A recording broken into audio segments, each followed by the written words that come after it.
Hi, everyone. I wanted to share with you a great resource from the Library of Congress that I use all the time when I'm doing research at the museum, and you might like to use it if you are researching your home or perhaps your business, or maybe you just love history. So the search bar is here on the top right, and I'm going to search Petoskey Sanborn Maps. Sanborn insurance maps were drawn for many, many cities around the country. They're very detailed and they are available for several different years. So I'm going to go to the 1913 map. And when I click that, you see that it tells me there are 25 images in sequence. So this is sort of like an atlas with 25 different pages. The Library of Congress gives us lots of information about the publication of this particular document. If we click here, then we can see all the pages. I'll show you the first page. It has an index. You see here, you can zoom in.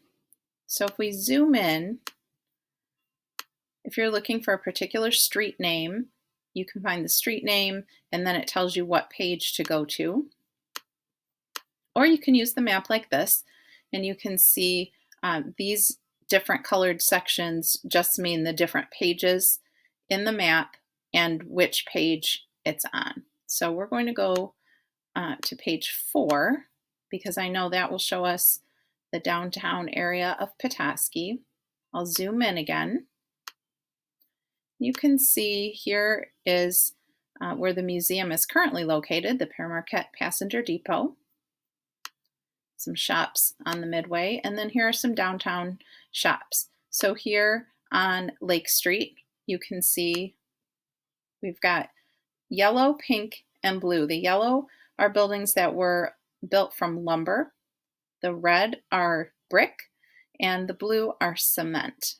If you zoom in a little bit more, you can see that they tell us the street address. They also tell us what sort of store was there. We have art goods, a bazaar, a rug, moving pictures, a jeweler. And they also give us lots of very specific details. For example, this, if you are familiar with Lake Street, can recognize this even today with the stairs in the middle and two sides. You can see where the alleys are, if it's 2-story or 1-story.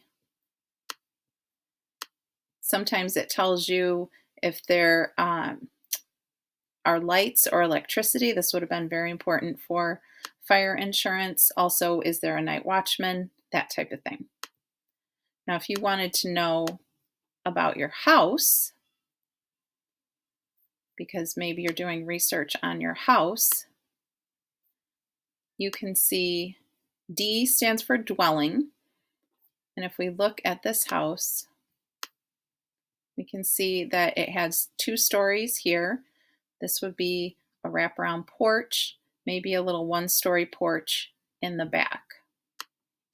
Here on this lot, we had the house and then probably a carriage house in the back.